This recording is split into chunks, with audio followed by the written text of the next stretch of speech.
Here's the Fuso starting grid for race 25, and what a great performance for young James Moffat.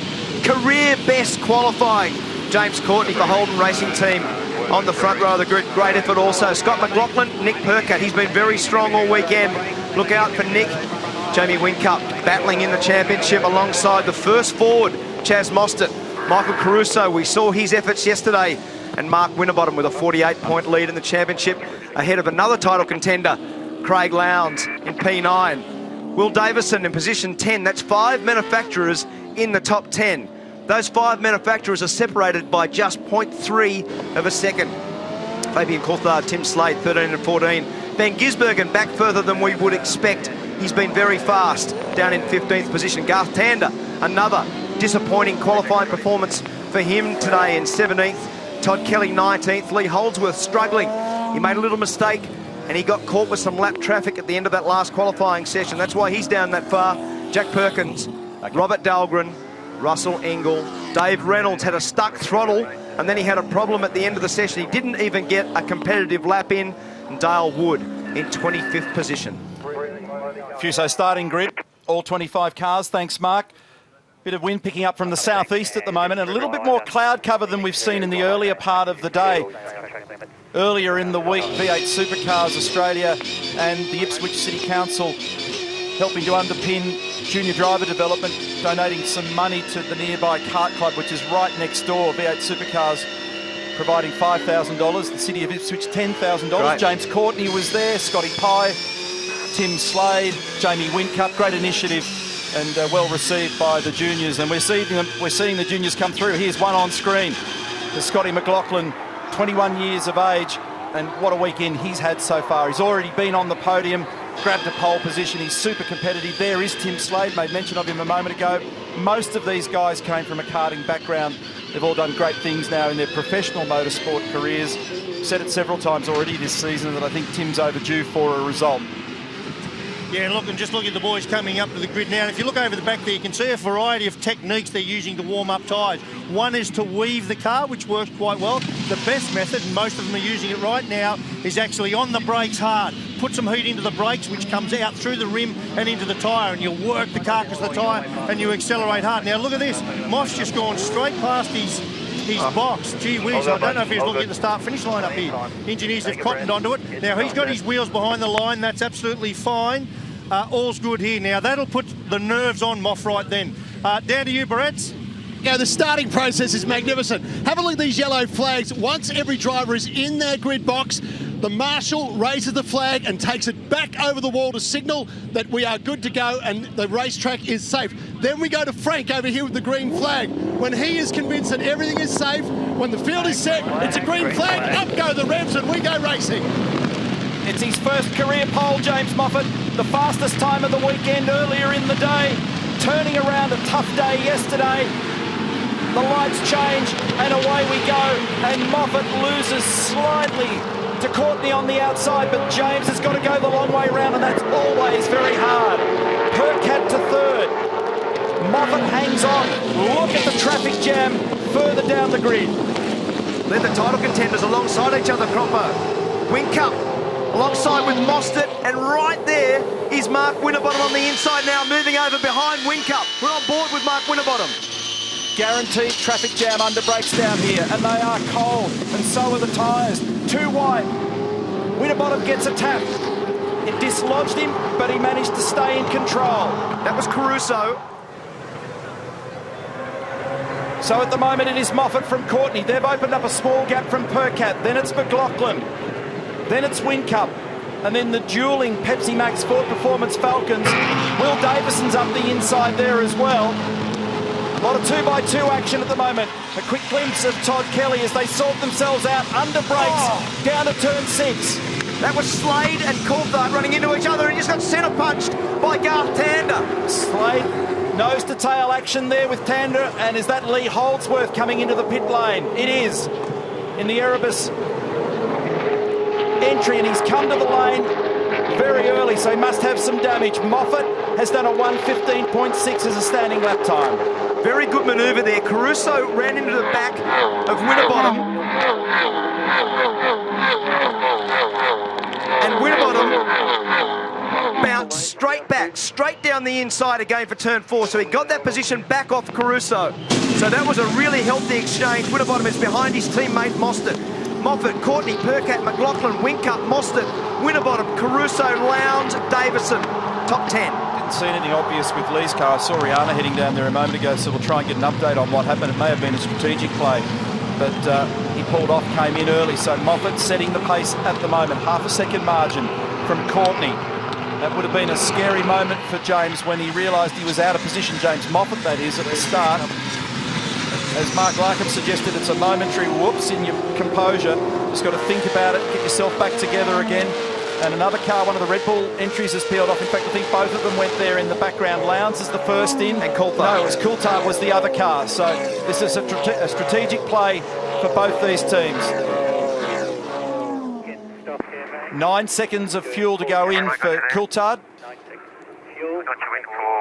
So they would have had to have started with low enough tanks to be able to put 9 seconds of fuel in. 3.6 litres a second of United E85 going in. Fuel flow meter down on the left-hand side of your screen. There's a lot to look at. Tyres being done. Dunlop softs are on. Coulthard's been processed quickly, as has Lowndes. Brett? Guys, just talking to Brad Jones, and what they've done is they've taken Fabian out of the traffic. They think he's fast, so what they want to do is get him out of the hassle on the track, get him away from everyone else, and just let him loose and let him rip. Black flag, pit lane drive-through penalty for a pit stop infringement for Lee Holdsworth. Graphic confirms on the bottom left-hand corner of screen. Fastest lap of the race is Jamie Whincup, 10.4 at the moment. He's 1.7 seconds off the lead of the race. Moffat is the leader. Then it's Courtney. Then it's Perkins. Then McLaughlin. Then Whincup, Mostert, Winterbottom, Caruso, Davison and Kelly. Mach 3 replay of the start. James got a very good jump. He actually got away with a couple of extra Ks. Good bite, and the secondary part of the start was good as well. The problem is extra yardage. He had to go round the outside, and it's a bit dirty out there as well. So James gathered it back up, got in front, established a comfortable lead, but look further to the right of screen. It was all happening. Certainly was. This is on board now with Mark Winterbottom up behind his teammate. You can see the manoeuvring that goes on for the first corner. It's the best part of the race. The little bump here, he gives Mostert one. So Mostert ends up running wide. That was teammate to teammate. On the inside is the championship protagonist. That was Jamie Whincup. And did you hear in the background, Frosty actually downshifted to try and keep momentum and try and keep Whincup at bay. Then he quickly had to pluck it out of that gear again because it was out of breath. So this is the Mach 3 replay of this mid-pack through turn 5. We're on board with Scott Pye. And that was really wild through that section. We said about being two abreast. Look at this, the bumping under brakes is unbelievable. Up ahead, they're still bumping nose to tail. And there's Rick Kelly, who just got that manoeuvre made. That was Will Davison in the Erebus entry, and there's his teammate, Lee Holdsworth. And was it wheel spinning? Yes, it was. That was the infringement, and it's a big one. Very obvious, and that was the reason for that drive-through penalty that's just been levied to Lee Holdsworth. He's got a drama there, obviously, at the moment. What a shame. Rick Kelly, by the way, new fastest lap of the race. He's done a 1 minute 10.2. 0.58 of a second is the margin between James Moffat and James Courtney at the moment. So Rick Kelly quick. Here's his teammate, James Moffat. That mid-pack stuff that goes on in the first lap or two, we know, we've lived it. It's wild, and it goes all the way down literally to last place. Some of it is absolutely not Queensbury rules. It's as rough as guts when you get back in the pack, because typically it never gets sighted. So it's kind of game on. When you're visible to everybody, particularly race control, it's all hair parted nicely and looking all neat and tidy, but down the back, it's an absolute arm wrestle. Well, it's real rough and tumble, isn't it? And when you're explaining that James Fest of the first corner, because it was James Moffat and James Courtney, and the way that it worked out, that James Moffat had to dive down the inside, because at that time, it looked like Courtney had a little bit better momentum. So both guys did a really good job to get through there cleanly. Here's Caruso. He's the guy who did such a great job yesterday, made a mistake for the lead of the race. Here's United fuel flow. Meantime, new fastest lap of the race for his teammate James Moffat. And remember, he made contact pretty heavily early with Winterbottom.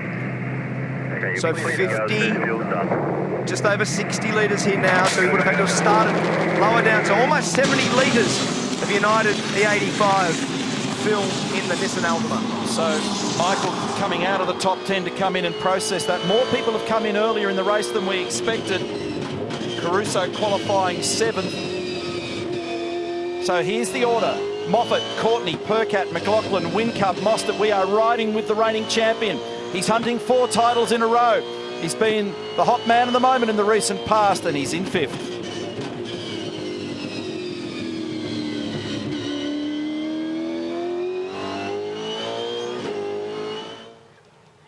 Work, keep pushing, stay tight.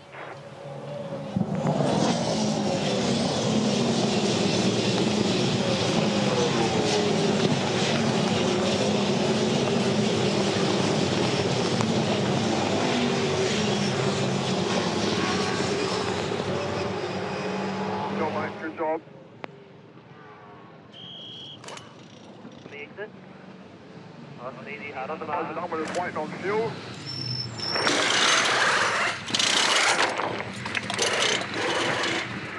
fuel, mate, you've got a clear pit lane, you've got a clear pit lane. Okay, just waiting for fuel. Go.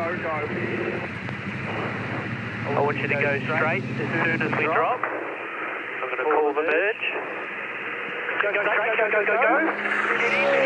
in front of the JD. Good work. Right. Don't worry about that.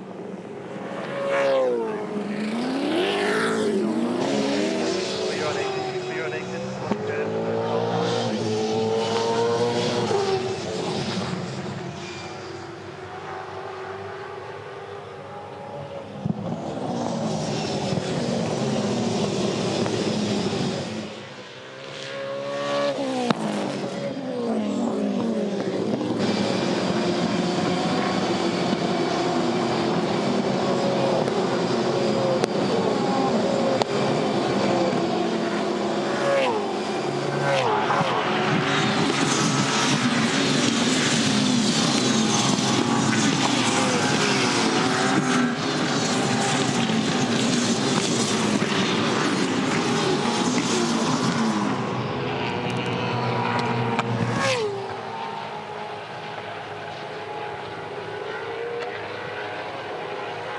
Copy that.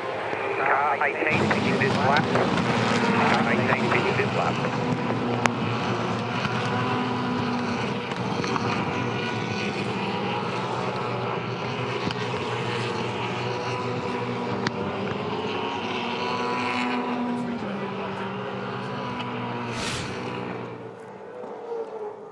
Welcome back to Queensland Raceway. Coates Hire, Ipswich 400 this afternoon, race 25, 200 Ks. Beautiful images of David Reynolds in the Bottle Ford Falcon, watching them process a stop here. Dunlop soft tyres all round, and the United E85 on there as well. And he's down the order, having stopped on lap 6.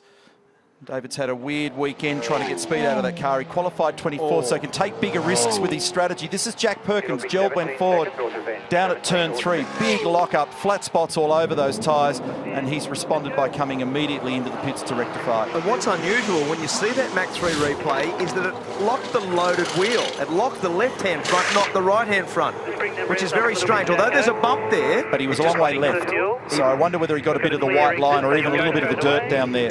Yeah, strange. It was not normally the dynamic effect of that corner. So Jack caught out by that. Off the road he goes. Those tyres that came off that car would have looked like 50-cent pieces in part. It would have been nicely knocked around. So Jack Perkins' process. So that's the cars from that end of the Ford Performance Racing pit bunker. David Reynolds and Jack Perkins having come in. We've seen about half a dozen odd cars come in. Meantime, new fastest lap in the race set by James Moffat, 1 minute 10.2. He's got a 1.3 second margin. He's actually opening up at the moment. Got to be a bit careful he doesn't use too much of that Dunlop rubber too soon. And talking about used Dunlop rubber, Neil, you said 50-cent piece. There it is. That's just come off that front left of Jack Perkins' car. You can see straight through to the steel belt. So that's not going far at all. Yeah, shake the fillings out of your head, that one. I've seen a lot of your tyres look like that, Larko. Now Moffat's going on with that pace, so his split to the first sector is the best we've seen in the race as well. That first timing intermediate comes up in the braking approach to turn 3, where you saw the smoke signals from Jack Perkins a few moments ago. Here's our race leader. He's got a bit of, it's either a little bit of race tape or perhaps a little bit of rubber seal from just beneath the bonnet. There's come adrift there as well, just beneath the bonnet pin, where they put a lot of emphasis. See the row of bonnet pins across the front of the car? Because they're trying to make sure that the car's sealed properly for aerodynamic effect. There's a lot of very great care taken to manage the shape of the front of the car, make the car as streamlined as possible, reduce the drag coefficient, in other words, try and make it as slippery as they can make it through the air for as much straight line speed as possible without creating drag. Another fastest lap for Moffat. Got to be careful that he doesn't use these tyres too hard too early. That was an effect of yesterday for sure.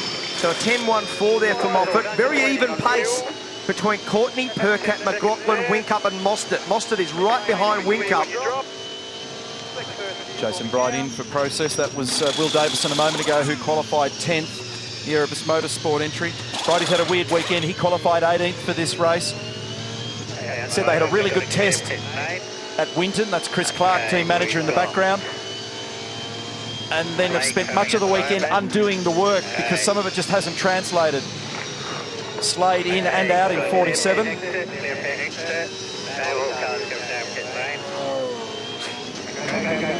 Chris manages the team down there for Brad Jones Racing. Got a wonderful photo up in his office when he was a crew member at McLaren, working for no less than the late great Ayrton Senna. Yeah. So he's got a great heritage in motorsport. This will show you the field. A little waiter down at the end of the straight. There's the margin first and second. That was Courtney, Perkins, then McLaughlin, Whincup, Mostert, then Winterbottom, then Pye, then it's Garth Tander, GT's 9th, Shane Van Gisbergen is 10th, and then it's a breather to Russell Ingall. Been a little bit quiet this weekend. He was strong on Friday, but didn't have a great day yesterday. Dale Wood in car number 21, he's 13th, and then in car number 4 there, but out of sequence is Lee Holdsworth. Remember, he took pit lane drive-through penalty for the rear wheel spinning. Back to Courtney, second, and remember that Bright just stopped, so he's out of sequence there. And the guy that's done an amazing job of managing tyres all weekend, better than anybody else, has been Whincup. Late in the race, he's done an awesome job of that. Look at this rejoin. This is Bright exiting the pit lane. Courtney still with his head down, pressing on in second place, trying to resolve the millimetre gaps between them at the exit of turn 1. And that is so difficult to do. That replay picks it up so well. You could see James sliding the car, and there was a car parked on the outside, so it's the responsibility of the guy coming out of the pit lane to make a safe entry onto the track. But once he got onto the track, there's a corner almost immediately. You can see it here. So there's the exit. So when you come out, you're basically straight into turn 1. Sorry, Mark. Winterbottom, I just saw in the background, and he's popped up on the computer timing, and so has Tander, and I heard Frosty talk about a tyre issue. Saying he blew a tyre. Copy that. Good timing. Good timing, all right. Yep, not wrong. Oh, Garth didn't make it into the box, didn't make it into the ideal location. So everybody's got to shuffle all the gear. That's unusual. Normally you run past those marks. So didn't quite get into position. And then it's either stalled or he stalled it, but they had to kick it into life again. So big gap. Lowndes is coming past now, and then Fabian. Lowndes and then Fabian. Bit of a gap between them. We think it was a left front tyre problem for Frosty. Get Larko or Barrett's to have a look at that for us. And here's the rejoin. So as I said before, as soon as you come out of the pit, you're basically straight into the corner. And then, as we saw in the Mach 3 replay, it was very difficult for James Courtney to get that car turned around the inside of Jason Bright. Yesterday's race winner, Jamie Whincup in. The problem, when you come in, get a set of tyres on and go back out, you've got to deal with the fact that the tyres are cold as you depart, which is a very different rhythm in the car. Waiting for fuel for the race leader. James Courtney now assumes the lead. He's got 1.7 seconds from his teammate now, Nick Perkins. It seems like they're putting a lot in. We'll get Mark Larkham to chase this for us too, because that stop seemed like a long time. So we'll just check for you what they did in terms of strategy there, which will mean if they've stopped for a long time now, they don't have to stop for as long later. This is critical. He's jumped him. Yeah, so that's what I mean. So he stopped for a long time. Yeah. So the fuel load difference between these cars now, don't take too much notice, because it'll all work itself out later on as long as there hasn't been a problem in the stock. And a reminder to everybody that the total capacity of the tanks in these cars is 112 litres, but usable is about 110 because there's some fuel in the lines, as you'd expect. And the rules dictate, to help try and even the playing field and the varying consumptions between the brands, that you must drop 120 litres of United E85 into the cars for this car race. Of course, 112 litre capacity, you can't do it in one hit. So then you can play games. How much do you want to tip in either stop? This is where the strategy comes in. Do I play a different game and stick a bit more in, or do I try and go for track position and stick a little less in? That's what you're seeing at the moment, Larko. Yeah, it's interesting to watch this play out, Neil. I just had a look at Mark Winterbottom's front tyre. Absolutely no problem. He was coming in on that lap anyway. He happened to make the comment, the pressure's fine. And isn't it interesting, though, that have more... Sorry, I'm just looking at pit lane now. More guys have come in and chosen this fuel him up earlier option than split the tyres across the race. So they're getting reasonably good tyre performance, and that'll dictate it. One of the things that you would have felt it yourself over the years that can fool you in a race car is a thing we call pickup, and it can be extremely distracting and misleading. So because they're using the Dunlop soft tyre this weekend, there are a lot of marbles. The shoulder of the tyre peels rubber off and it rolls up into a little cigar-like property and sits on the outside of the track. And if you pick a bit up in the wrong spot on the tyre, you would swear that you've got a damaged tyre or a flat spot or even a tyre deflating. Now, I wonder whether or not Frosty at some point there got a little bit of garbage on the tyre, and that's given him the immediate, whoops, the warning signal, and he's let them know. As it turned out, he was in anyway. Here's Courtney from the lead of the race. That leaves Chaz Mostert in control. So Courtney from the lead. He's also a bit short of the marks there. It must be a little bit weird with the way they're pulling up, because he's about 300 mil short of the perfect spot, which is indicated by that little T-bar on the yellow line. Now, just to correct what's going on there, with the two stops we just saw with Moffat and Whincup, there was 8 seconds extra fuel, which is roughly 30 litres more fuel gone into James Moffat's car. So later in the race, he has 30 litres less to put in. So as and vice versa. As this unfolds, we'll try to give you the read as to what this does in a corrected manner later on. Here is the rejoin. Lowndes in front there of Courtney. So the race leader is Mostert, then it's Pye, then it's Van Gisbergen. In fact, there are 5 drivers yet to stop. Chaz Mostert, Scott Pye, Shane Van Gisbergen, Russell Ingall, Dale Wood. The first in the queue who's actually had a stop at this point is Craig Lowndes. Now Mostert is in from the lead. Here he is.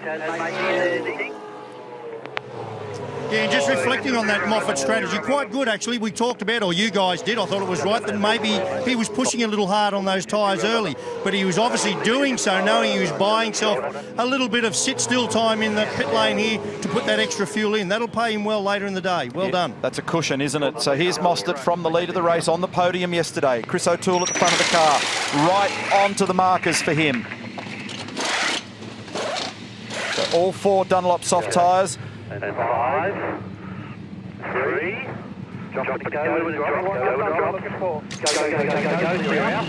Well done. Very efficient stop. Well done, Ford Performance Racing.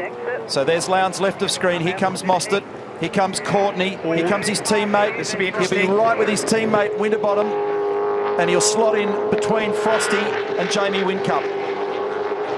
And again, as Mark just pointed out a moment ago, problem left rear for David Reynolds. We've seen this on a couple of occasions so far this year.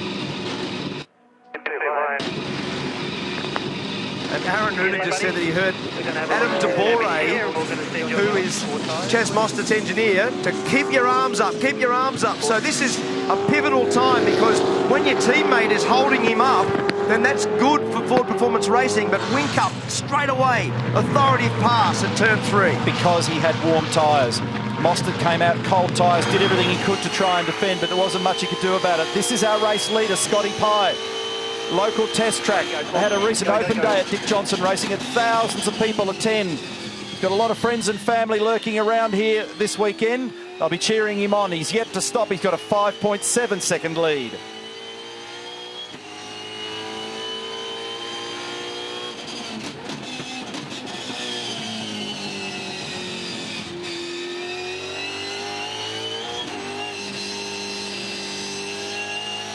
for you, mate, if you want him. We're ready for you.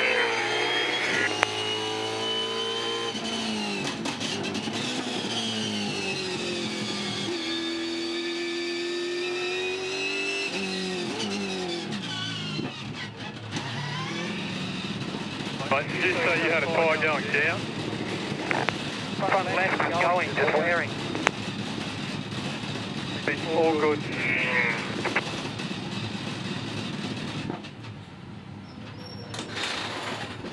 Seconds, mate. 16 seconds.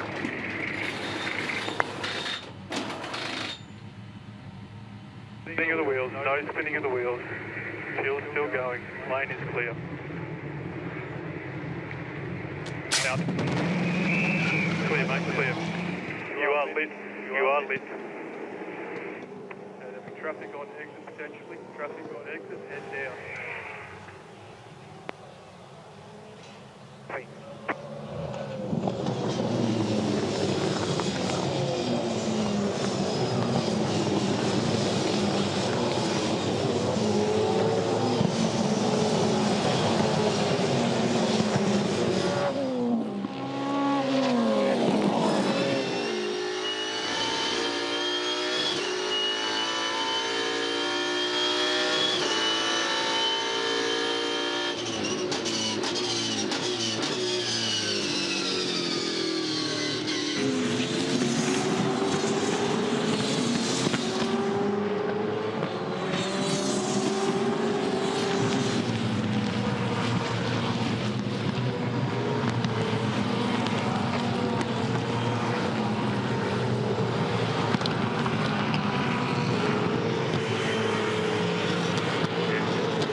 We're back at Queensland Raceway. I hope you're enjoying your V8 Supercar afternoon wherever you're watching around Australia or around the world. Our race leader at the moment is Shane van Gisbergen. Together with Russell Ingall and Dale Wood, they've not yet stopped to take on tyres and fuel in this race. The first in the queue that has includes Craig Lowndes and James Courtney, and this is the battle of warm tyres versus cold, Whincup versus Mostert. Chaz did everything he could to try and defend, but there was no way, just does not have enough grip. Now check this out, Scotty Pye was leading the race. Watch him arrive and grab first gear and the pit lane speed limiter and crosses up and arrives like a sprint car into the lane, trying to wipe speed off and get to 40 kilometres an hour. That was right on the limit. Now go back to this little replay here and look how close it was, because Whincup actually put a signature on the right rear corner of Chaz's car. A little hello and welcome as he snuck by. That was 250 kilometres an hour for the guy who's battling in the championship against Mostert's teammate.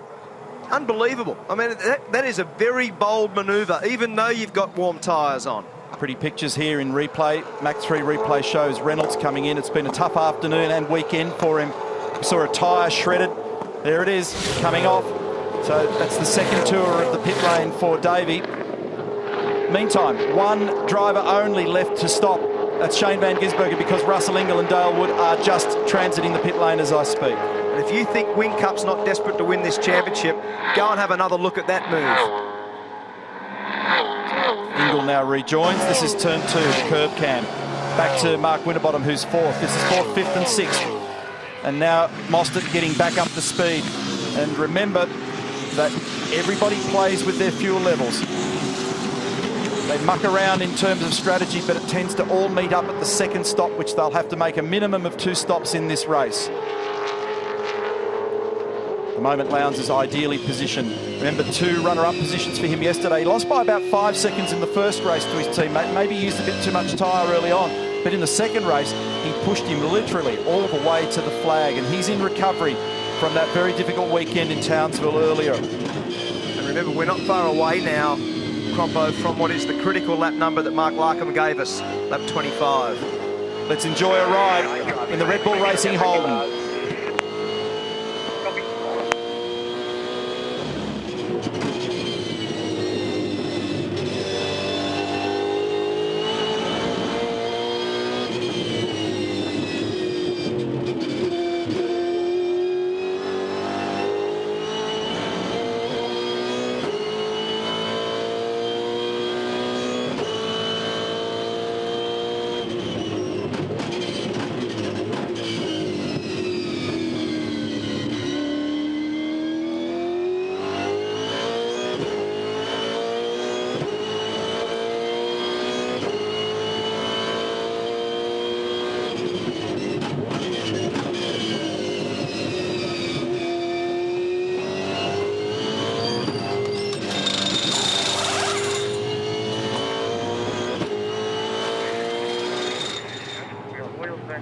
Look at this battle here between McLaughlin and Coulthard.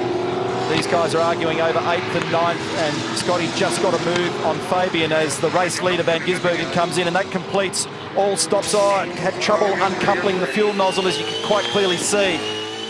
They're extremely sensitive in terms of the angle of those couplings, and if you don't have them quite on at the right angle, they jam in either direction. So this is Scott Pye looking on the back here of Fabian Coulthard's car in turn 1. They've got a bit of a headwind going into turn 1 today. Yesterday we saw cars on the rev limiter in 5th gear down there, which is 234 kilometres an hour as they turn in. Now it's a tailwind heading down the back straight. You've got to be a bit careful where you choose to grab the brake down here. Tough weekend for David Reynolds. Throttle problems during the earlier part of today, but this is the big problem at the moment. This is the blown tyre off his car. He came in for a moment ago, but what it's highlighted is a problem at turn 6. Now, turn 6, there's an edge on the track, and the edge is eating in to the inner rim here, and as you can see, it's damaged the rim, but more importantly, it's shredded the tyre, which is a big concern for all the teams now as the afternoon unfolds. But the incredible thing is this has just been off the car probably 5 or 6 minutes, but he's still very hot to touch. Yeah, toasty warm. Thanks, Barretts. It'll be about 90, 95 degrees in its ideal operating temperature. Here's Moffat up the inside of Coulthard. A little bit of contact here. Plastic flying, broken mirror. James was assertive there, got down the inside. Bit of a bump and grind session. Race Control issued a bulletin on that subject earlier, Barretts, and said that behind the curbing in several spots, including 1 right here and 2, and we see it often at turn 6 as well, the dirt digs out on the other side of the Vallelunga curbing as it's described. And if you straddle it, you can end up in an awkward position where the inside of the tyre or the rim takes a beating. You can also do damage to the underbody of the car, because clearly when you drop on the other side of it, you drop the ride height of the car. And there's a lot of gear hanging underneath these cars. Here's the replay. Mach 3 replay shows that James actually had to do a bit of motocross to get down there. 2 wheels in the dirt, some hip and shoulder, and got by it. But think he'll get away with that one. He was far enough up the inside to make it work. This is the race leader. 2-second margin, Lowndes over Courtney. It's Holden 1 and 2. Ford Falcon, Mark Winterbottom in 3rd. Whincup is in 4th position. Then Mostert is 5th. Tell you who to look out for, though, James Moffat. He doesn't have a lot of fuel to put in his next stop. That's going to be interesting.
Buddy, let's set about Mark. Let's get him as well.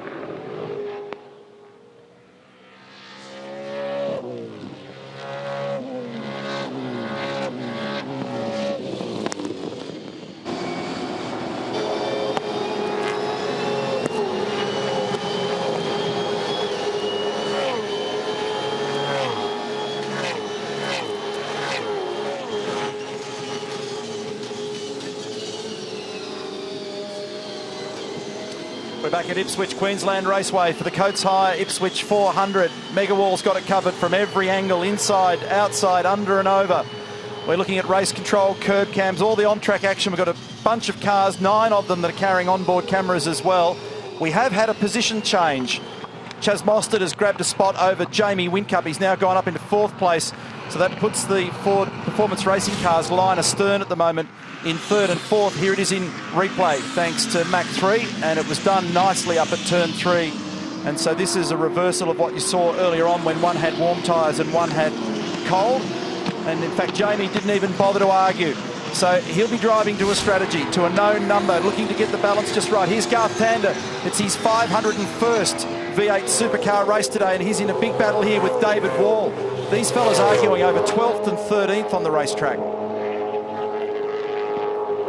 So the strategy is about to play out, Neil. In the next few laps, we'll start to see cars coming in. About another 7 or 8 laps I just heard for Scott McLaughlin. The way it looks right now is James Courtney is going to be much better off in terms of fuel fill than Craig Lowndes. There's roughly 6 seconds difference in fuel load, and Lowndes is only leading by roughly 1.2 seconds. So at the moment, Courtney will probably have roughly a 4-second lead over corrected Perkins, McLaughlin, Mostert and Lowndes. That's really the top 5. Doesn't show that on the screen nor on your TV right now, because Lowndes from Courtney, Winterbottom, Mostert and Whincup. That's actually the track top 5. Tander here breathing all over the back of the rear bumper on the Wilson Security Johnson entry here. That's David Wall driving, former Australian GT champion. He's got GT right behind him at the moment. Garth Tander trying to sneak up the inside on the exit of turn 6. There's Van Gisbergen, who was the last of the stoppers there. He was the last to come in Angle and Ingle. Shane is 15th, Russell is 18th in the field at the moment. Remember the remark that I made just prior to the break as well, that James Moffat took a lot of fuel on in that first stop, which means that he won't have to take on as much to get to his 120 mandatory requirement in this second stop, and that'll sneak him up the order as well at the moment. He's 9th.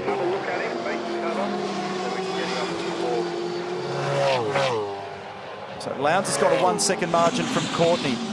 Bit of a waiting game at the moment as they all decide to figure out where they want to pull the trigger. What are their tyres trending like? I heard Lowndes talking about a little bit too much understeer, so they'll have a tweak of tyre pressures for the incoming tyre set on his car to try and optimise its lap speed and consistency. They're thinking about track position. The strategists and the engineers are watching lap speed. They're watching the tyres degrade and the impact of lap speed. They're thinking about how much fuel they've got to get in to the car to tick that requirement. We go back on board with Scott Pye now in 8th position. That's Scott McLaughlin in the foreground. Right behind him is James Moffat, who I spoke of a moment ago. And James Moffat's being hurt a little bit by this because he's right up in behind. Traffic's hurting him. Exactly, and that lap speed on the corrected order that I explained before has actually brought Moffat back, even though he's got less fuel than anybody else to put in. But he's got a lot of it on board to burn. Makes the car heavy, hurts the tyres a little bit. So his lap speed, as you point out there on the last lap mark, was a 10.9. His best has been a 10.1, which he achieved early in the race, and he's 11 seconds off the lead. Hey Neil, I came down here yesterday, remember, this is turn 6 just behind me. I'm just watching Craig Lowndes come at me down here. We'll have a look at him come through here. The variety of lines are a bit like the variety of strategies we're seeing here today. And there's more than one way to skin the cat. This is a corner with 2 apexes. Now you watch Craig come in here. Bang, he grabs the first apex or clipping point. He goes nowhere near the second one. Watch these other cars, they'll come in. The apex is right at that white line on the inside. You can see a lot of the cars getting them. Now this is really unique. You rarely ever see this. And if we look down here where Richie's pointing the camera, see the dirt on the ground there? Bang, right where that yellow car went past. That'll be a Hornet. That's the bit of tarmac or the drop-off where Davey Reynolds, we think, cut his tyre. Yeah, there's dugouts everywhere around the track. It's been a trait here over the years. Got to be super careful when you do slide the car and drop off the edge of the racetrack. This is James Courtney on the run to turn 3 heading north. And James at the moment is looking at the rear bumper of Craig Lowndes. He's tightened the margin. It's 0.7 of a second. Time to check out the Coates Hire leaderboard. You can see where your favourite driver sits at the moment. There's not much in it. Oh, McLaughlin off from 7th position and picking up dirt. That's going to hurt massively for him. And recovery will be very, very difficult. He may need to even come in and clean up the front of the car because he might make temperature from this. He was second, corrected. He was second in the order. Just have a look at which tyre locks. Yep, left front tyre has... Now that may be off the curb out of the previous corner. So we've already said that there's damage. It's locked the left front, which is unusual. He did a good job not to get Perkat. Wow, that was a good bit of driving. He had to release the brake, make it steer, but he may have gone wide out of turn 2 and damaged that wheel, and that's deflated that tyre or hurt the construction of the tyre. Check this out, straight off. The previous corner, and we'll see it no doubt later in the telecast. Yeah, look at that's this, what it is. it's completely destroyed itself, but the previous corner, it digs out further and further and further, and it actually rips the inside of the case of the tyre if you end up on the wrong side of it. So he's got the car back. He's had to, in compliance with what they said at the driver's briefing the other night, he can't use a little shortcut road that's between turns 3 and 6. He must drive round the entire track. Oh, James Moffat's got a left rear going down on his car as well. I just intercepted a radio message from James Moffat in 8th. He thinks the left rear is deflating. So tyres are being hurt at the moment. They're going to have to stay well and truly inside the track limits. So we'll keep an eye here on Moffat. There was a hurried call on the radio, a distressed call from James Moffat. Looks okay there at the moment, but it's not feeling right for him. He's currently in 8th. He's 12.7 seconds from the lead, and his lap speed's down. He did an 11.2 on the last lap. Craig Lowndes did a 10.6, so he's 0.6 of a second slow. And if it's feeling weird, sometimes what happens is you fracture the case of the tyre. So as you're driving on it, it's like driving on a wet weather tyre, and the carcass of the tyre moves around beneath you. Gives you a very insecure feeling in the car. That could be what he's feeling at the moment. Just warming the tyre up now. You can see him driving like that, moving it around. Watch this on the exit of the curbing. This is where the damage is done. That's what I was talking about, the shark's tooth you can see. If they end up on the wrong side of the curbing, it literally will tear the inside of the tyre. And this will be the focus of engineers on the radio, talking to drivers at the moment. And that's the tyre that James spoke about. Looks okay from where we're sitting, but he's complaining about its behaviour. He thinks it's failing. Lowndes in now. So out of the lead of the race comes Craig Lowndes. On our corrected order, he was 5th, but that was with McLaughlin in 2nd. So after that drama for Scott, that puts him way back. Moffat's also come back because of pace. He was roughly only 1 second in front of James Courtney. Courtney, on our corrected numbers, should have 6 seconds less fuel than James. Remember, Lowndes was complaining about understeer, so they'll have corrected tyre pressures on the incoming set for that car. See, crew member just checking to make sure that there's no debris at the front of the car. And I think he might have put some more blocker in there, so that might have been a little aero effect. There was actually something placed in the front of the car there. They might have done something to just tidy up the aero on the front of it. Remember, Lowndes stopped very early, so that's a long fuel stop for Craig. 21 seconds. So Courtney resumes the lead of the race. He's got 2.3 seconds over Mark Winterbottom, and it's his teammate Chaz Mostert next, and then Jamie Whincup. Now, this is the Mac 3 replay of the Craig Lowndes stop. I'm curious to keep an eye on what went on at the front of the car. Here we go. Yeah, there's a little bit of blocker gone in there. Bit of tape. Yep. And that's possibly to aid the aero on the front of the car. Or to regulate temperature. And this happened while all that was going on as well. That's a positional move there for Scott Pye over Nick Perkat. And Nick argues the case on the other side. Here's Fabian Coulthard in. Lockwood Racing entry. 3rd and 4th in the battle for the championship with Craig Lowndes over this weekend. He's been battling for those positions. He's still hunting a podium here at Queensland Raceway. Take a break. At the moment, there's nobody in pit lane, so we've got a clear exit.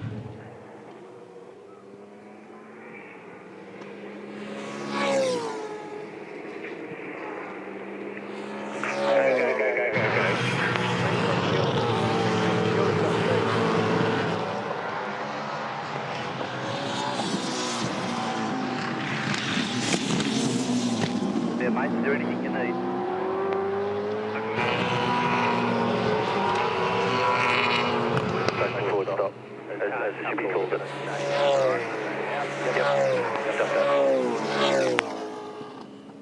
How long the tyre's gone? To go past. Let's get that run on tyre.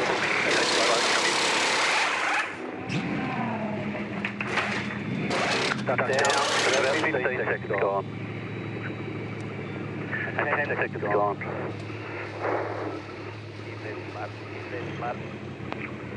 And 5 seconds gone. What a drop. There you go. Career exit when it goes. Go. Okay, mate, Lowndes is leaving turn 6 now. He's in fourth position.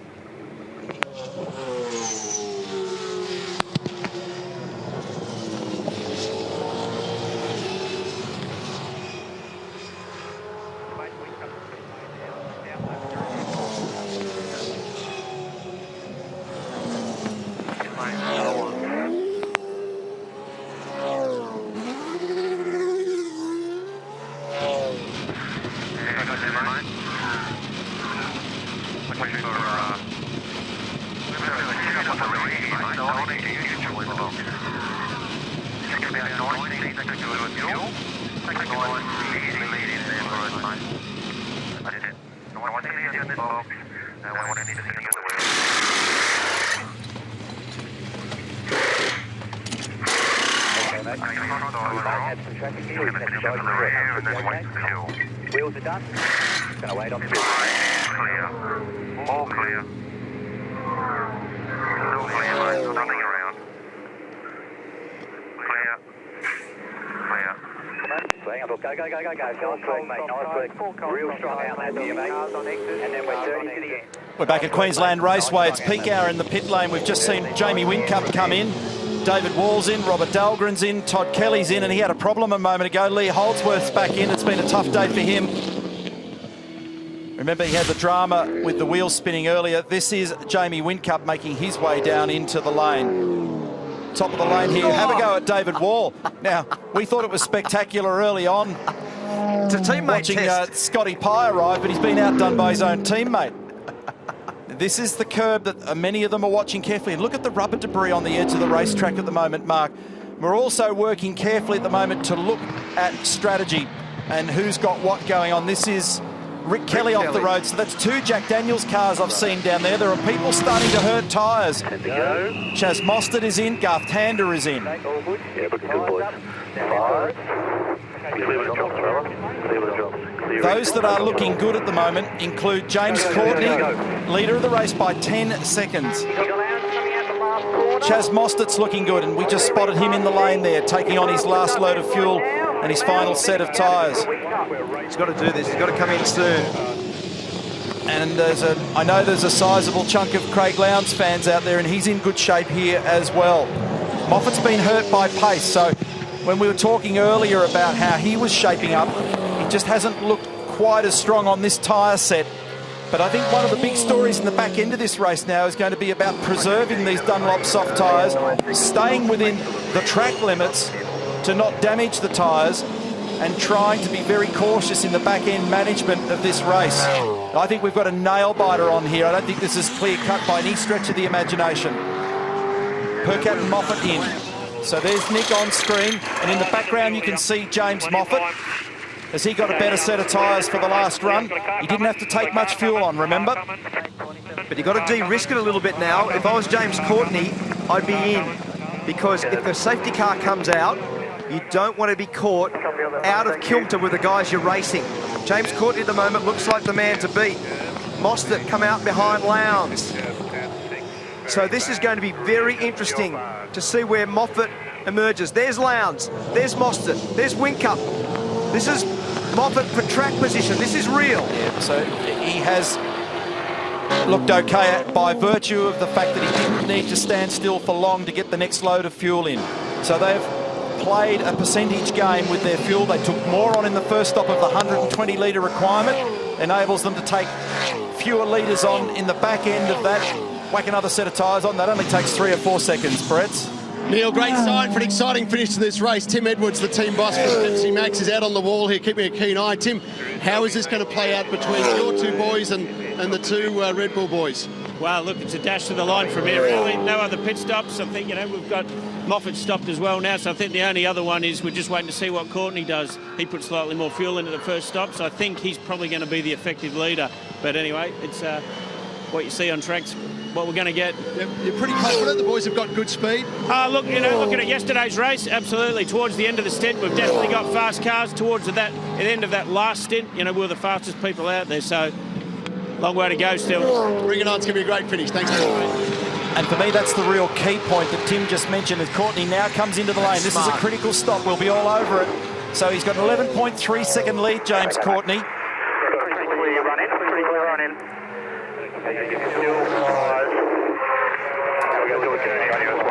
And check this, green tyres maybe. There was a set of green tyres left, remember? James Courtney had. Let's check these out. Tim's point about a long way to go, I reckon, is the big story here. They've got a long way to go to look after this final tyre set. Taken some radiator blocker out, so it's either getting warmer, they're not happy with the aero balance. Tear off from the screen to clear the vision. Waiting for fuel. Coming into the weekend, he'd done 8 events and 21 races here. He had a pole, 3 race wins for 9 podiums, so form is on James Courtney's side. Don't want to use turn 2 or turn 6. Rob Starr warning him of the things that matter most, which is getting the car to the end, and the curbing is the risk. Up the back of shot there is the Red Bull car. So at the back of shot is Lowndes. This is the rejoin. That's the effective lead. We said it was going to be 4 seconds. It might even be more than that. That's the lead of the race. And now it's going to be about car balance, who looks after their tyres, how they deal with the traffic, and can you stay off the curbs? Sounds simple, like it's a straightforward decision, but it's not. If you're trying to make lap speed, you slide 1.5 tons of V8 supercar. It's very easy when either you're rounding up another car or you're trying to push on and make that extra bit of lap time to make a mistake and drop off here, particularly at turn 2. And this will hurt James in the first part of this, but remember, it's 7 laps later that he's put those tyres, and that change will make a big difference to his speed in this segment of the race versus Lowndes. Boys, just to update you on those tyres, James Moffat, he went out with 4 green tyres, so look out for him coming through the field. James Courtney, he only had 2 green tyres, and he's put them on the left side of his car. Nick Perkins, he also only had 2 green tyres, so he's copied James Courtney there on the left side of his car. Scotty Pye, he's got 2 green tyres on his car, and Rick Kelly, he had 4 greens on his car, so he's there in 17th. Look out for him coming through the field as well. So a bunch of them have chosen their shiny shoes for the dance to the finish. And at the moment, we've got Van Gisbergen, Ingle and Wood yet to take their second stop. The effective leader of the race is the guy that we're riding with, James Courtney. He's got some margin over Craig Lowndes and Chaz Mostert, and James Moffat's got 4 good tyres on the car. It's setting up a ripper finish.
Gotcha.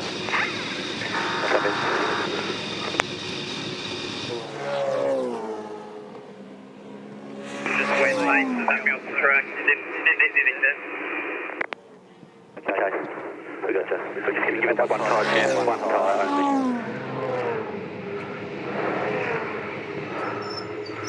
If they're running, go as soon as it drops. Go. way to go here. Let's just we'll bring it home and we'll see if there's a safety car to help us out with tyre condition.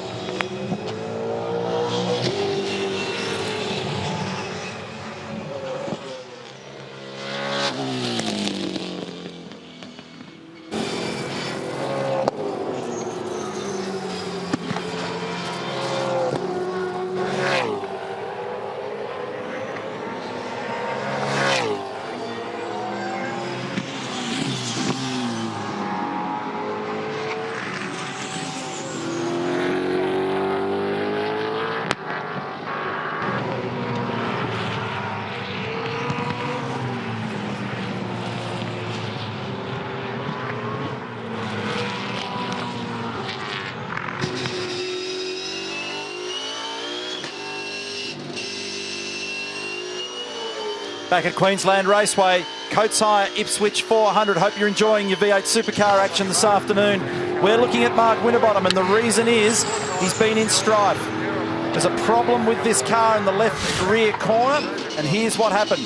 Down in the braking area, down at turn 3, he got on the radio and started to report instability, and it turns out there's damage to the tyre. So the guy that came into this race leading the championship with 48 points has now had to come to the pit lane because that left rear tyre completely shredded. So he's out there at the moment with 4 warm and 1 cold tyre. 24th, and there it is on screen, is worth 33 points.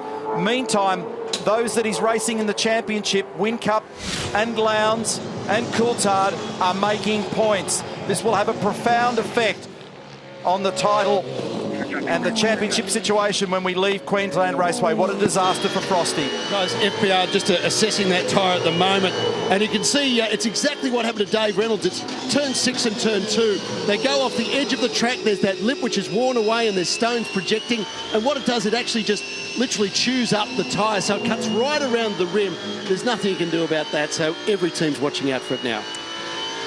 Well, what an unbelievable day for the series leader.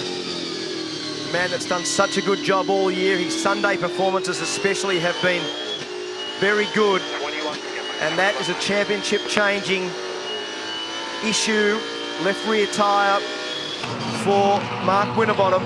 He made a little anti-roll bar adjustment then as well inside the cockpit of the car. So Grant McPherson, his engineer, said to him on the way out the pit lane, let's just be smart here, bring it home.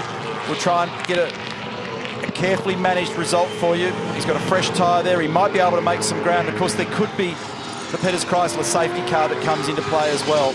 Dale Wood, incidentally, has come into the pit lane. So James Courtney in control of the race, 3.8 seconds as now the actual leader of the race. So what happened is it was 4.3 when he first came out over Craig Lowndes. Lowndes brought that back to 3.5, and on the last lap, Courtney was slightly faster because, remember, he's got newer, younger tyres than Craig Lowndes. So Courtney, Lowndes, Moffat. So this is now the sprint to the end. Lap 46 of 65. Courtney, Lowndes, Moffat, Whincup, Pye, Caruso, Percat, Tander, Van Gisbergen. That is your top 10. This will be a great battle with Lowndes. We saw Lowndes and Whincup yesterday have the best tyre performance of the field. James Courtney's been very fast. They've done a very good job with this car. Rob Starr was talking to James before the stop and said, great speed, mate. Now, just a snapshot as we look here. Rick Kelly at the moment, who's 14th. That's Tim Slade up front, and just in front of him is David Wall. The top 3, well, it's a 3.6 second margin from Courtney to Lowndes. Look at this. Pye zooming down the inside of Whincup. Nice move to 5th position. There's Winterbottom, I should say, 23rd. Remember, he came into the race meeting today with a 48-point margin. Check this out.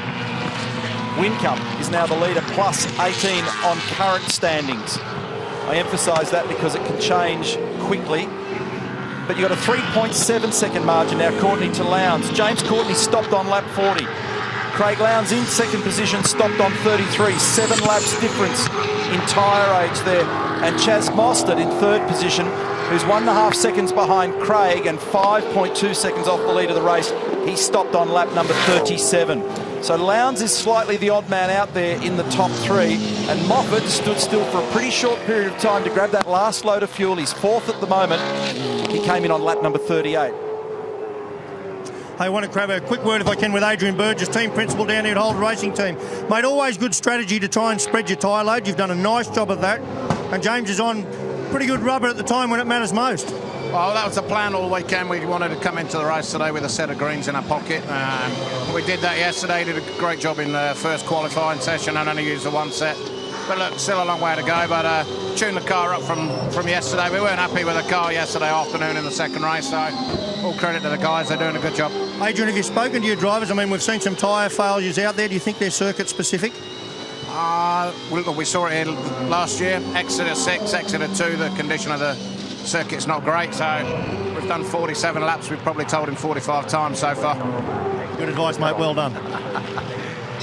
Well, that is good advice, because you just got to talk your way through these. Rob Starr, who's on the telephone to James Courtney, probably one of the best in pit lane, very practical racing engineer, and he's been talking a lot to James to say, stay off those curbs, stay off those curbs. We're going to take you for a lap now using foot cam inside car 22 and have a look at the Shannon's numbers of telemetry on the left-hand side, how fast some of these corners are. This is 150k mid-corner speed at turn 1, roughly the same speed at turn 2, and then a big acceleration, big long corner. The tyres are loaded for so long. That's why there's been tyre failures. If you puncture or hurt the tyre and hurt the case of the tyre coming out of turn 1, then the load on the tyre through the whole of turn 2 is massive. 250 kilometres an hour at the end of the main straight. Nice and gentle throttle progression there. You can see James Courtney. Watch him just pump the left hand, the left foot in a second. That little tap, bring the pedal up, make sure that the pads are right out to the rotor. That improves the pedal quality, improves your confidence when you get to the braking area. He'll do it again here because you come out of 2 left-hand corners. You want to make sure that you've got the pedal up, just like that. This is textbook driving technique in terms of the way that Courtney does this, especially that throttle modulation coming out of the final turn. Such slow, progressive throttle modulation to full throttle. And he's opening up a gap at the moment. He's got 4.2 seconds now over Craig Lowndes.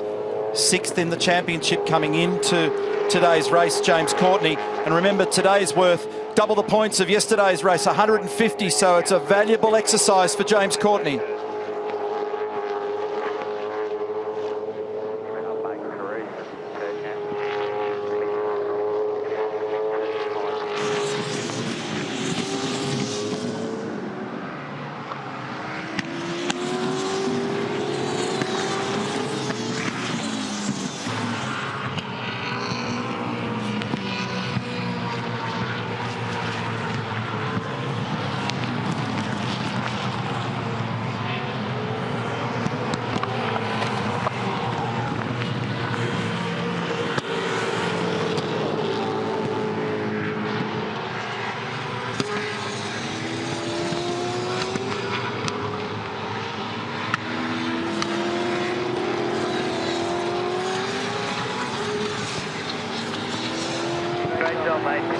Stand to go, eyes forward, no pressure behind.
We're slowing life down, watching our leader, James Courtney. 4.3 seconds is the margin from James to Craig Lowndes. But inside that helmet at the moment, it's anything but slow. There's a lot to think about, a lot to calculate. He's got a lot going on. This is Scott Hyde, Wilson Security Racing for Dick Johnson. Currently 5th, and for me, man of the match at the moment. He's 10 odd seconds, actually he's just snuck out a little bit to about 11 seconds from the lead of the race. He's going well. He put a nice move before on Jamie Whincup, and if he finishes where he is at the moment in 5th position, it'll be a season best result. Yeah, just thought we'd grab a chat with the man, Dick Johnson himself, watching on with his young fella, Scotty Pye. He had a tough initiation into V8 Supercars, but this year he really is coming on. Look, these young guys, it takes a little bit to get used to it. It's a very, very close field, as you know, and the guys that he's racing have been in the business for a long, long time. So, but I don't want you to go putting the mockers on me. Every time you talk to me, something goes wrong. But no, he's doing a good job, and so is David. They're doing great. I was afraid to talk to you after what happened last time, Dick, but the great strategy with the tyres for this race.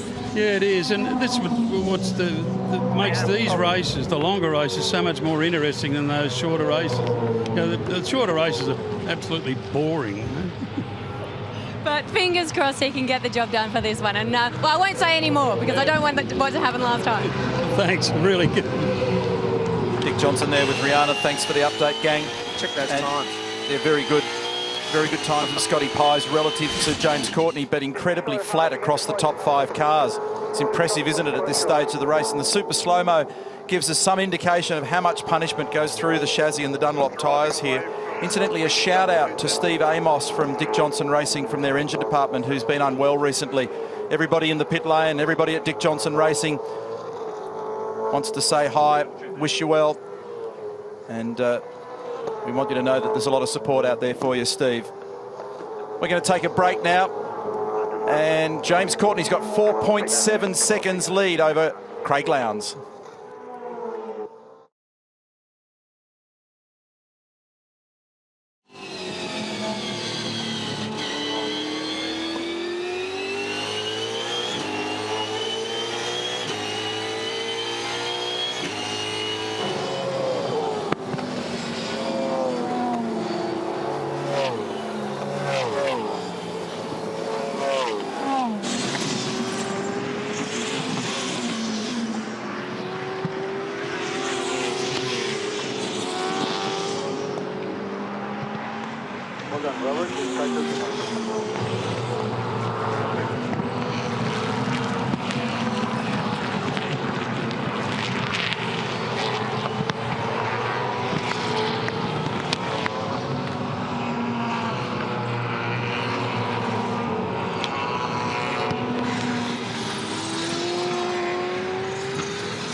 We're in the twilight zone, the back end of the Coates Hire Ipswich 400, and there's our official crowd attendance, 48,487 people, up on 2013. Enjoyed an intense race this afternoon. While I'm on the subject of numbers, new lap record, by the way, for James Moffat. Didn't see that one sneak through there before, so a 1 minute 10.0467 beats the record achieved 2 years ago by Russell Ingall. So he's still in 4th place at the moment, James Moffat.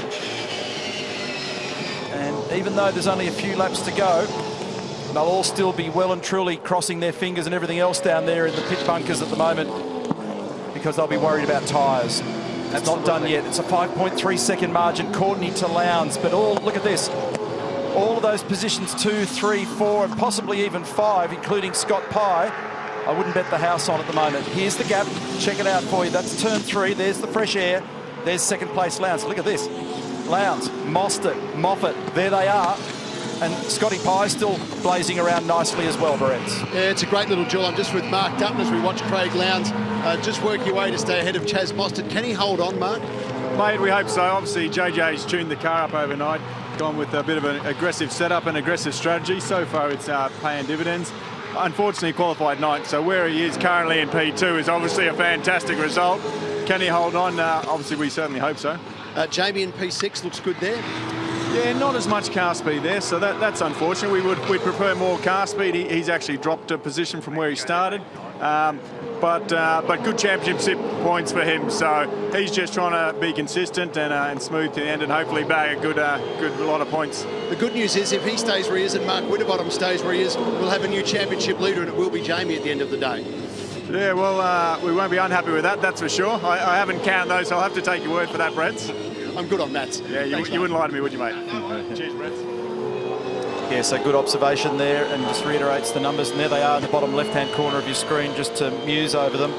They made a little change. They put some more spacer and preload in the rear spring, the rear end of Jamie's car, and that stop, trying to correct the imbalance that he must have with that at the moment. But not entirely happy with the lap speed. But I think one of the smart plays that we've seen Jamie and that team do over a long period of time is on the days that he can't win, tries to reduce the risk exposure and just get a solid bunch of points, because he's in a championship battle with this man who's having a shocker. Damage on that left rear tyre earlier. He's still in 23rd position at the moment. He's having a lonely old run out there, and when we leave Queensland Raceway on current evidence, the championship lead will change. It may be that little change they made to Wingcup's car has actually hurt the rear tyres a little bit too much, Neil. It's hard sometimes with the balance. If you've got a little bit of understeer, meaning it hasn't got enough front grip, you make a correction to the rear of the car to stiffen it up. It's easy to go past that. It's easy to be too aggressive with it. Usually late in the race when the rubber is down on the road, you can get away with the rear of the car being stiffer. Last lap time for Scott Pye was 0.3 of a second quicker than James Moffat. Scott Pye is actually as quick as the quickest man in the race, and that's James Courtney at the moment. It's James in the background. And he pulled 0.2 on Lowndes in that last lap, so Rob Starr confirming. There it is, there's the air. He's got runner-up itis this weekend, Craig Lowndes, so did it twice yesterday, and he's going to have another dose of it today, but he won't bemoan grabbing those points, because the last couple of race meetings, the back end of Darwin and in particular Townsville were pretty evil for him, so he'll scoop up those points. And remember, last weekend he drove at Spa-Francorchamps in Belgium, drove in the 24-hour race over there, finished 8th overall and won his class, had a big weekend in the Ferrari. So he's done a few kilometres in the recent past. Here's Russell Ingall down the inside of Rick Kelly. They're arguing over 14th and 15th at the moment, these blokes. Just saw that previous lap you made reference of with Scott Pye, fastest of the top 5 cars, and he's on track for a career best finish in 50. Finished 6th at Bathurst, previously his highest championship position. They did a great job with strategy there last year. He was with Paul Morris and they played a good game. He did an excellent job at Mount Panorama. I detailed his earlier championship results from this year, but this is not only a big opportunity for him to do career best, but season best for him as well. But it gives everybody a big boost at Dick Johnson Racing as well. And David Wall just outside the top 10. Oh, that's not good when you drop the left rear tyre. In fact, I think he got them both across there then on the whole left side of the car for Rick Kelly on the wrong side of that curbing. That spells danger. He's So diligent with that at this time of the race. Russell's got the eyes on. He has, he's going well, isn't he? I was talking to them earlier today. The car was so competitive on Friday, and then on Saturday they just had mysteriously no front grip. And they have made some pretty big geometry changes to the front suspension of this car. And he does the crisscross now on Slade. He gets down the inside of the Super Cheap Auto Commodore of Tim Slade. His old car. Yeah, that's why I made reference to that, Neil. I think there'd be a little bit of likeness in the passing manoeuvre. And Russell's run seriously wide at turn 6 there. He was on the very high line. I don't think it was by choice. You could tell by the angle on the front wheels, he had about 15 turns of steering lock on it then. Courtney, 6.1 seconds now in front of Lowndes. So remember, with those younger tyres, he's been able to just eke that lead out from 4.5 seconds at the end of the pit stop. Lowndes doing a good job given how old those tyres are. He's 1.1 seconds in front of Moffat. Moffat's getting pressure now from Moffat. 0.4 of a second. Frosty trying to climb over teammate Jack Perkins here for 22nd. It's worth a couple of points. And Jack sidesteps and gives him a gift there. And he may need those points in the debate at the end of the championship season. And Lee Holdsworth behind, who, if you didn't see our coverage earlier, had a problem with his stop, which he came in on lap 1. Unfortunately, the rear wheels were spinning during the stop, which is an automatic penalty. And they had to bring Lee in through the pit lane for the penalty on that one, and he's just spent the rest of the day down there, which is a shame because they've made some recent ground at Erebus with the Mercedes-Benz AMG entries, and he'll be pretty frustrated being back there at the moment. But you can see when you're racing Mark Winterbottom, there's nothing too much wrong with your lap speed.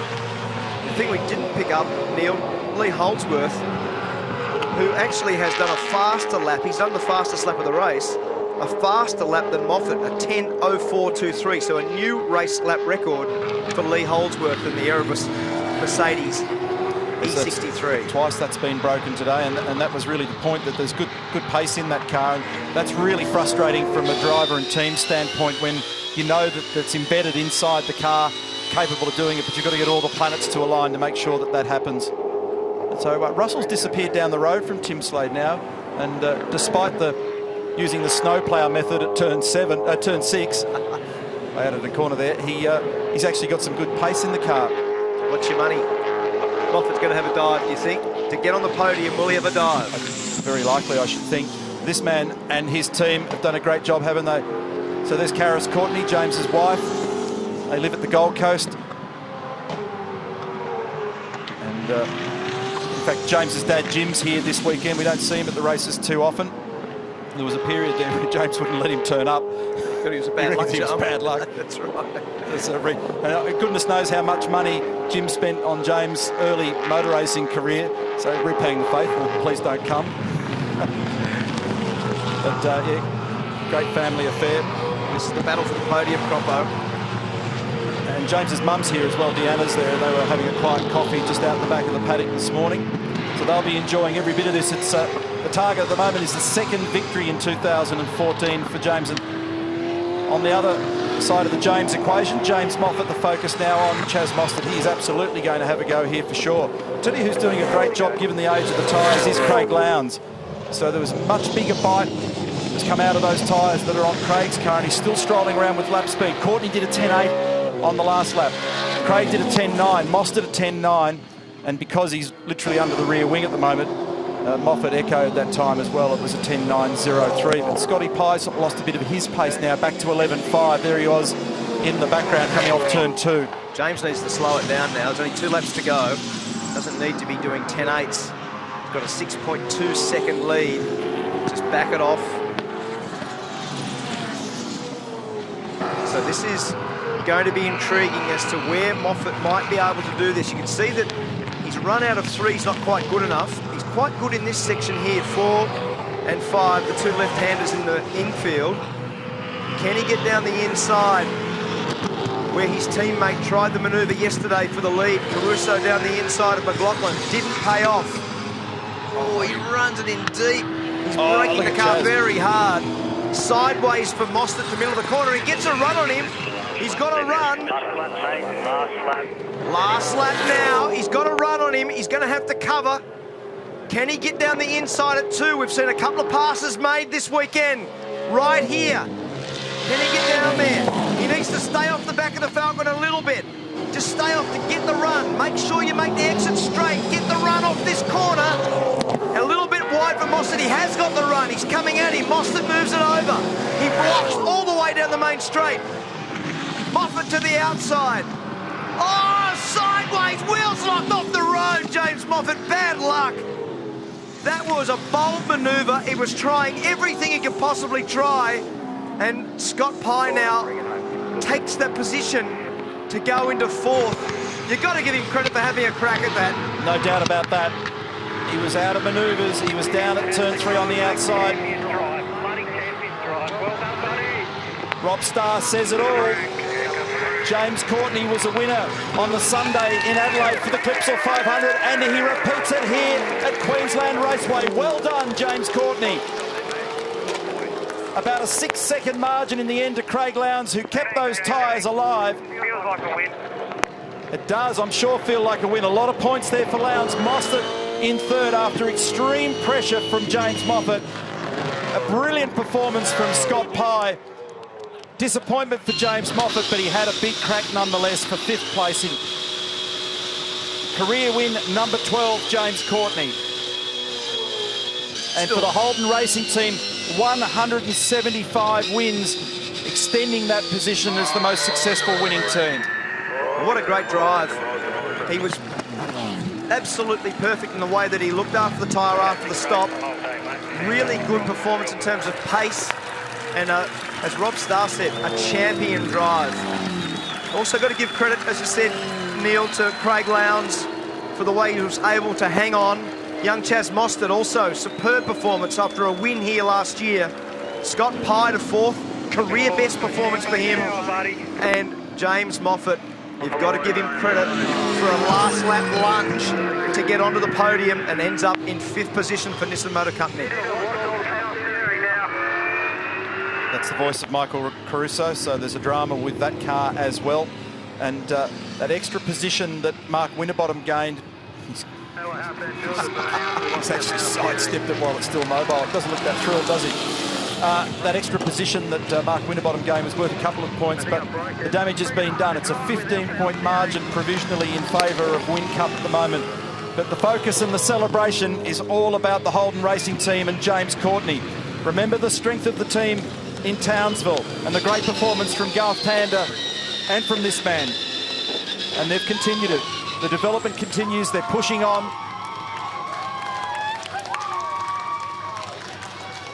And Neil, I think when he's operating at his best, he is as good as anyone else in this field. That was a performance like that today.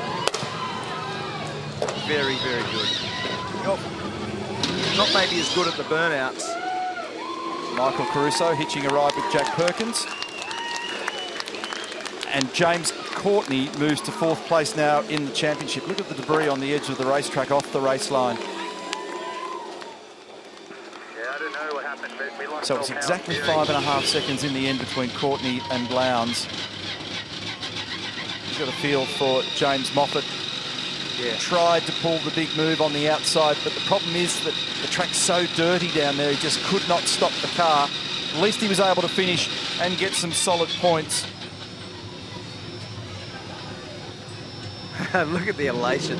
Just fantastic. I love the way that James celebrates with this because it means so much. You don't have that reaction if it doesn't mean something, and he's a very, very good winner. Pretty below average loser, but a very, very good winner. And as you would expect for the factory team from Holden, a very significant moment in the championship as JC does his signature move on the bonnet of car 22, on the roof of car 22. Adrian Raskin has been with HRT for a long time. What a superb drive. Beautiful drive, well crafted. Great strategy for the Holden Racing team. And the car clearly stronger on Sunday than it was yesterday, and they've made great ground. So a Victorian-based team with a Gold Coast driver snatches victory away from the locals. and the fancied Red Bull Racing team today couldn't quite get it done after having a couple of race wins yesterday. So Courtney home by 5.5 seconds. It's Holden 1 and 2. Ford Falcon, Chaz Mostert 3.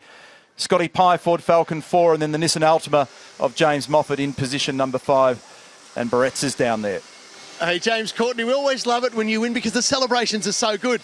You took a bit of a gamble with tyre strategy. That was always the plan, to keep those greens, and it just worked beautifully. Yeah, we did that yesterday. It was a bit of a brave call yesterday, but we got it all worked out. The car was faultless today. It was the only thing that went wrong is when I was doing the dollies, I blew the power steering. So apart from that, the thing was mint. The guys did a fantastic job turning the car around overnight. But thanks everyone at home for watching. Everyone that came out here, it's a mega event. Now, do you have any idea what this has done for your championship? You are now up to 4th place in the championship this year. Bingo, bring it on. We need more of that action. So no, it's fantastic. The guys are working so hard, and it's always good to get on top. And yeah, no, it was awesome. Don't forget Sydney Motorsport Park, of course, next round. Bit of your old backyard. Yeah, home country. I'm a Westie, so no, I can't wait to get down there. I'll probably stay at Mum and Dad's. They're still out at Penrith. They're here. The little kids are at home, Zara and Cadell. Hope you guys are watching. No, fantastic. Thanks again, buddy. The good news is wife Karis is here and she just got the hug of the year, so that was good news. She's all hot and sweaty now. Good. Well done, mate. Cheers, guys. Congratulations. Good stuff. And, of course, Craig Lowndes. Gosh, Craig, speaking of championship ramifications for you, you've salvaged from where you were after Townsville, tumbling down the standings in 7th, now up to 3rd. Well done, mate. Yeah, thanks, Brett. So I think it's just really just trying to be a smart, clean race weekend for us. We qualified poorly, which I've got to put my hand up for. I just didn't quite get the best out of the car. But the car was great in the race. It really was. It looked after its tyre. We went through some strategy options. And, of course, one of them was if we were stuck in track early in the race, get in the pits, get out of the traffic, get some clean air, which we did, and the car ran strong. We had a great battle there with Chaz at the end. Didn't have the speed on Jones, and he did a fantastic job, and congratulations to those guys. But to everyone, yeah, well, thank you very much. It has been a big turnaround from Townsville, but hello to Levi and Chile back home, and bring on Sydney Motorsport Park.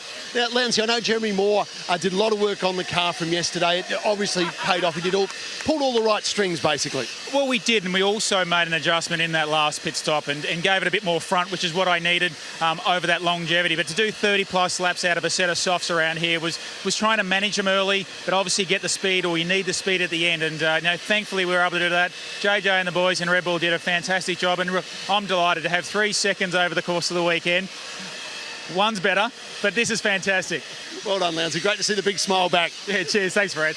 And Chaz Mostert, what a great effort once again. It's been a fantastic weekend, and good to have you representing Ford on the podium.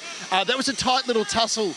You had James Moffat throwing himself at you in those final laps. Yeah, certainly. I was trying to catch Craig in the last part there, but unfortunately started to lose the rear tyres. So James was starting to come quick, and it felt like a bit of a go-kart last lap there. You blocked nearly every corner, and then he went around the outside, and yeah, he just locked the front and went off. So I was pressure relief for the last half of the lap, but that third was like a win for me. That was very, very hard out there, and it's a big credit to the guys at FPR, Pepsi Max crew, for making it all happen. 2/3 this weekend, so we're in form, but got to find a little bit more in qualifying, and I can match the guys next to us. Yeah, we're sort of getting used to seeing you more and more on the podium now. Is that where your expectation is?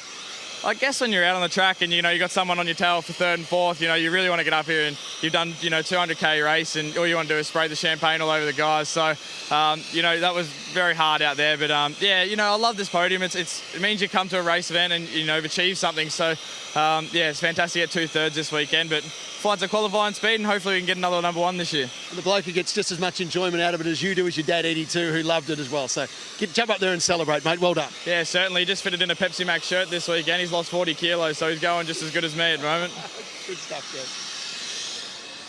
Jamie Whincup, congratulations, mate. You are now leading the championship by 15 points, but I can see you sitting here debriefing with David Couch, your engineer.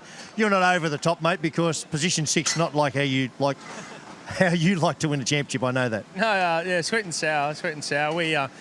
We've done a lot of work to try to be fast, especially in those Sunday races, the 200Kers, but didn't quite have it today.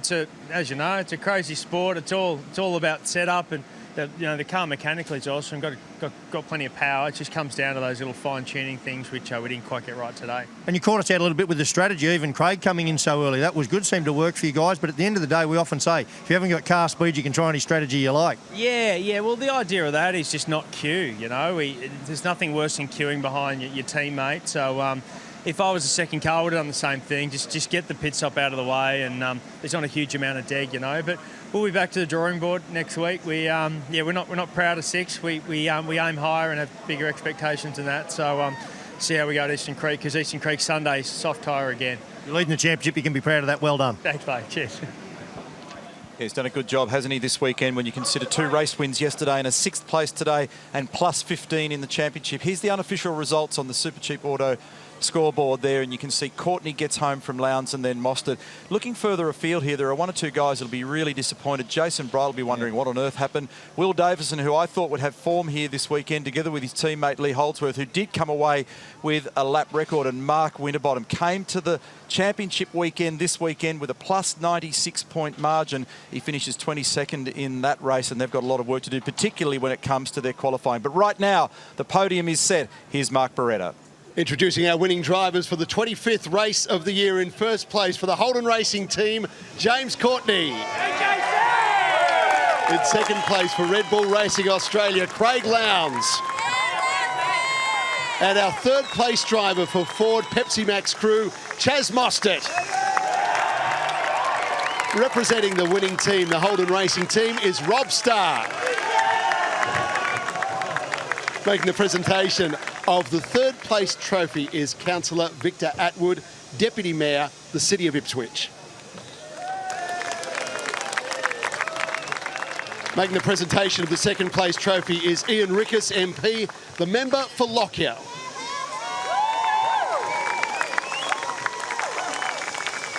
Presenting to the winning team is Andrew Luxton, the Chief Marketing Officer from our major sponsor, United Petroleum. And making the presentation of the first place trophy is Jeremy Hill, the Marketing Group Manager from our naming rights sponsor, Coates Hire. There they are, the 2014 V8 Supercars Coates Hire Ipswich 400 race 25 winners. He's done it again, James Courtney. He's been a winner here previously, and he's put another beautiful campaign together today. And he's moved up in the championship now to 4th position. It's interesting, isn't it? Because Winterbottom has dropped a spot.